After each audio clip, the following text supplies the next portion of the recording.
The green Yeezys. Yeah, they're, we've seen them. Maybe, I mean, if you want to see them, they're here. There you go. So where did the idea come from for the Yeezy Mafia? Yeah, so it was in December 2015. We were hanging around on Kanye West forums and stuff like that, and people were helping each other during the release and stuff.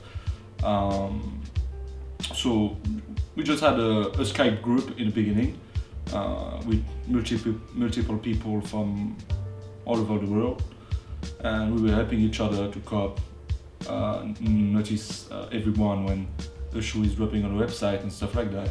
So that's all it started actually, and then more people we added. So I decided to take the best people, the most efficient people, and put them all in a group and call it Yeezy Mafia. And in recent months, there has been connection to John Wexler of adidas. John Wexler, yeah. What do you say about that? He's acknowledged our presence on social media. Yeah. Quite possibly extensively, I would say. But we don't have any sort of, we do not work together. We do not have any sort of direct line of contact with him. He used to like our tweets and retweet and stuff like that, but that was like a few months ago. So it seems like some things have changed since you first started.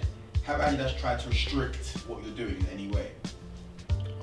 They fixing exploits, bugs, not all, but some, and when they are aware of something, now it becomes very, very quick to fix it, especially on a website and stuff like that. They're trying to patch the leaks, kinda.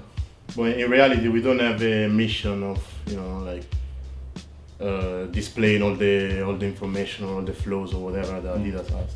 So we also are respectful of their work. Therefore, there hasn't really been. They may have tried to restrict us, but the reality I think is that we self-restrict a lot. We do not post all the information that we have. In some cases, we have also possibly tried to help the brand as well in patching some flaws or things like that. So I think the reality is that mostly we do self-restrict because we are aware of the potential damage that could be made. But but we are respectful of Adidas' work, and we're also fan of Adidas, obviously. Of course. So. Anyway, Adidas and stuff. So in terms of your information, how you always seem to be on the mark every time? I told you many times that just we are the crystal ball and stuff like that. We have some kind of superpowers or whatever you want to call it. Yeah, every morning just have your breakfast, then get the crystal ball, and that's it. Sometimes it speaks, sometimes it doesn't speak. So it depends on the day. But it's going to speak real soon. Yeah, really soon. How far in the future do you guys know about what's happening? How far in the future can you see? For example, I know already some stuff from fall winter 18. So around 6 months and 1 year, something like that. All the Ultra Boost 4.0 and stuff like that. We had this info like long time ago, but we don't see the interest of publishing a product that won't be seen before 1 year or stuff like that. So usually we try to be on point, and we time that's a timing thing actually. Because we don't want to leak it too early. There is no interest into doing that, because we leak it, but the release is in 1 year, so there is no interest. Yeah. Especially when there might be a lot of other hate in between. You've got to crack. Exactly. Yeah, it's like it's a ladder. Yeah. It's a ladder scenario sort of. Yeah. So can you share with us anything else that's coming out in the next year or so? Anything? In the next year. Anything nice? Yeah. The Yeezy line is going to develop. Have you seen the recent picture of IB and Jasper from the season 6 runway? Yeah. Kind of like Ralph Simons. Yeah, I've seen it. Yeah, we're going to see some of these in 2018. Get away a bit from Boost and introduce new things, and it's going to be cool. But I can tell you that this fall, Adidas on the market, 100%. With all the release, limited collaborations and stuff like that, they top of the game. So, with regards to the Yeezy runner that was revealed, I think Yeah. What are your thoughts on that? Yeah, super excited. I think they look fresh. I've seen them in person in New York. There was a girl running away with this pair. I started to ask her some questions, but she was like kinda annoyed. So I didn't push it too much, you know. But the pair in person was really cool. Kinda bulky though, like some Ralph Simons. That's it. Okay. What are your thoughts on, you know how in December 2015, the hype around the Adidas NMD, it took off, and obviously now we've kind of seen it decline a little bit. Why do you think it's been such a shift in popularity for that particular side? I don't think it has declined that much. Because clearly, you know, the NMD is selling. You know, obviously Adidas at some point has to capitalize on all this marketing and advertising. So if you keep making limited shoes, you keep getting limited money. So at some point, you know, they gotta make more of them. And I believe that simply that's what's happening. They're just making more of them. But people, if you go out, especially in places like London, you see tons of people wearing NMDs, and not just old NMDs, but also the new NMDs. So I feel that NMDs are selling.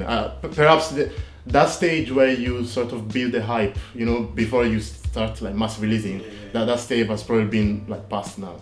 So, you know, now it's sort of the other stage where, you know, they just, you know, the technology, surely the NMD is a comfortable shoe, you know, it's very, you know, you can wear it with different styles. It's like, you know, it's open to, you know, many different sort of like, you know, people. So I believe that simply now they're just selling it. Before they were like, you know, building the hype for it. So you don't feel like the Boost hype is dead? No, I don't think the Boost hype is dead, because I think we'll be able to say that the Boost hype is dead when Boost will stop selling. Personally, that I don't think the NMD hype is dead, but the resale is dead. I mean, people used to buy them in many quantities just to resell them, you know, and it doesn't exist anymore. I mean, there is still people doing that, but less. So this is why you can see more pairs sitting on shelves and stuff like that, because the quantity is bigger and the profits are for the reseller are less. So, for example, the same shoe that is just in a different colorway, you know, having such a different value. For example, we brought in, you know, I guess you can see, we brought in some friends and family NMDs that possibly go for thousands right now, possibly tens of thousands. You know, the only reason why they go for that is because they're limited. For example, there's just 500 of those. There's just a few hundreds of the other one. So while in the new bears, there's just so many of them, and many possibly for the non-sneakerhead person. They don't understand. Yeah, exactly. You know, they're all the same. Like, it's an NMD, it's an NMD. Like, you know, so this is more for sort of sneakerhead and like hypebeast. You know, that sort of category. So obviously, I think you'll probably notice as well that even when it comes to a lot of Adidas stuff, whether it be Boost or not, you'll notice that it sells out very quickly, but doesn't always demand quite a high resale value. Are we seeing more and more inexperienced resellers getting involved, and is that ruining the game? Do you think? Possibly it is. You know, I think it is. At the end of the day, it is part of the culture. Clearly, who would, you know, like reject the opportunity of doubling your profits with one single action that probably takes you, you know, like maybe 10 minutes or whatever the online copy is. So I think it was to be expected, but at the same time, you know, the game is sort of changing. So now maybe with all the raffles, it's possibly easier for, like, you know, let's say for like a non-hire or whatever. Yeah, inexperienced. Yeah, for example, let's say for an inexperienced user or buyer, you know, to get the shoes. Kids get their hands on pairs they shouldn't be able to get, so the actual big resellers don't have their hands on it. So kids can control the market because they just want the quick buck, you know, to bring their fiancé at a restaurant or something like that. So they would be happy to make like 100 on a Yeezy or something like that. And then once you do that, no one else is willing to pay over that. Exactly, yeah. Why would I pay 900 for something I can buy for 300? That's right. You've got a lot of stuff on the table here. Yeah. Like, obviously, it's just like a sneakerhead's wet dream.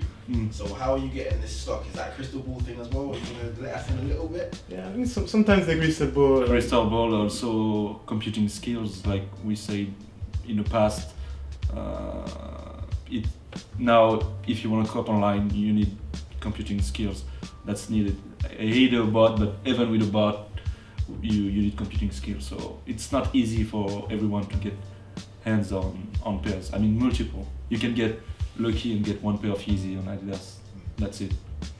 Yeah, I mean, perhaps in terms of the friends and families that you see there, sometimes maybe the crystal ball gives us like some link, some higher entity, and then the shoes appear. Yeah. And then the shoes appear. Boom! Oh, friends and family. There you go.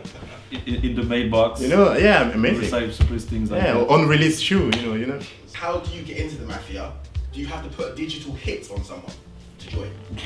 That might work, might or might not work. Mm, If you impress us, you might. Yeah. You might have a chance to get a trial. yeah. Actually, that's kinda, that's the feeling. Sometimes I have to meet people in person to do like a interview kinda, or otherwise just people messaging us with like, we know they know, and when we know they know we know, and that's it. Okay. That was very Mafia-esque. Right? It is indeed. Yeah.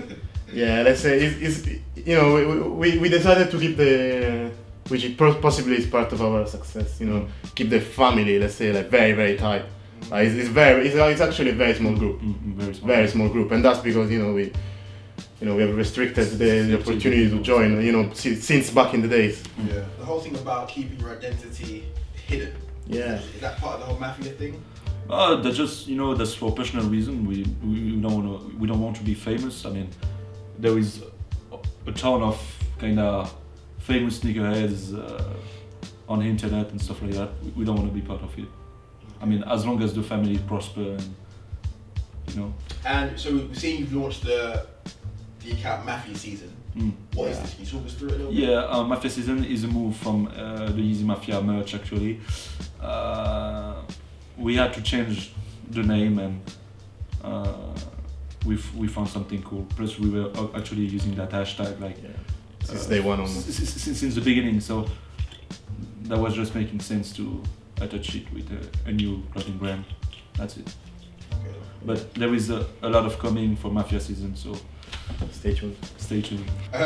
So what can we expect? I know you went into it a little bit, but what can we expect from Adidas over the next 6 months?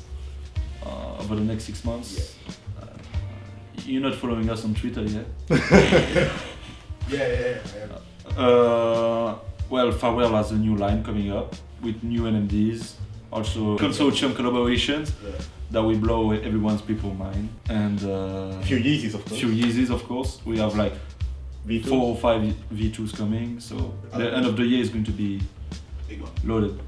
Yeah. Looking forward to it. And are there any big changes coming up that could shock people?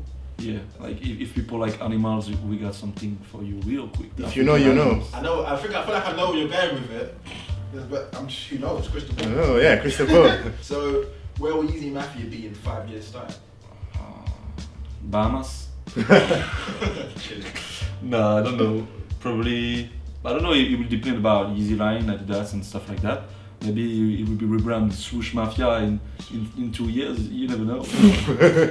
So what's your thoughts on sneaker bots and people using them? Most people don't know how to use them. Personally, I don't, because I'm on Mac, so I don't want to be on Windows just to run bots. That's my personal appreciation. I know people use bots, they do well with it. I know a lot of people who use bots, they don't do well with it. So if they don't do their research, they won't be able to copy anything. Yeah, the reality with sneaker bots is that they can be a very bad investment. Some of them are actually mad expensive, like $500, pounds, whatever. That's a big investment. Yeah, that's a huge investment. Yeah. Imagine for not getting the shoes. And then, sometimes you gotta also add other costs like proxy servers and things. So it sort of depends. Like I mean, at the same time, obviously, whenever you buy a sneakers ball, you also need to realize that the website or whatever that you're targeting, they're possibly taking countermeasures at the same time. So a bot might be inefficient just because of new updates. So it's a delicate topic, I would say. Personally, I wouldn't advise people to buy sneaker boots because they might Neither just, do I. yeah, they might just be a very bad investment. Unless they know what they're doing. Yeah. No. So, what's your hottest prediction of 2017? I think the Farewell lineup is fire. The Yeezy pastel pack or something is cool as well. Have you seen the blue tint and the semi-frozen yellow? Yes, I have. Yeah. I don't know why they choose those colorways, but we're gonna see. Like pastel pack. Maybe Kenya will release his pastel clothing or something. Who knows? So, can you tell us anything about the green Yeezy that's coming up this month? Or, Yeah.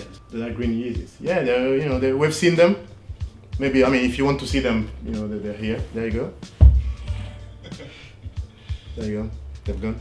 They will be limited in quantity, but we can have a big surprise this month. Yeah, So- this month, there's gonna be a big surprise. As we've said, if you like animals particularly. We might have talked too much. We welcome Thanks to you man. guys. appreciate it. It was a pleasure. Yeah.